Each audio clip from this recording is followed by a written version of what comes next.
Hello, hello mga palangga, it's me again, palangga. Pamatiin niyo ang ako nga orasyon, kamiluto kita sa ngintang kalabasa. First, butter, and then ahos. Ibuta ang bumbay. Lutuon na ang shrimp separate. And then, mikos-mikos mo lang yan. After 100 days, luto na siya. So, ihaon na nato. Ginuto ko anay ang latoy separate. Basta, iba-iba nga yung diskarte ay amo na nakita ko sa YouTube mo. Then, mikos-mikos lang yan. After 828 days, ari na, pwede na itong bulon. Mag-isa na ta kamatis. O, ara, mikos-mikos na naman kita sa kamatis. After 18 hours, mag-okay na siya. Mag-una na ang kulay niya. Ibutang na doon ang kalabasa. Imikos-mikos naman ang kalabasa. After, magmikos-mikos kang kalabasa, ibutang na doon ang gata. Magbukas ka pa ng tuna at kukulangin ang isa. Maglabas ka pa ng baso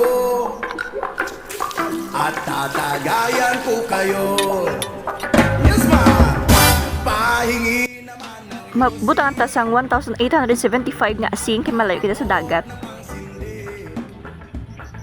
Syempre, isa lang nga broth cube. Pagbukal ibutang da doon ang latoy. Pagkatapos ka latoy, mikos-mikos na naman, ara, pwede na ay paminta. Paggali 8,175 na kabilog ha. nananabik na lalamunan, naghihintay nag-aabang. Okay, luto na. Ibutang na natin ang shrimp. Perfect! Sabay bigay, kwentuhan na walang saysay, tawa na walang humpay, pang drinking marathon.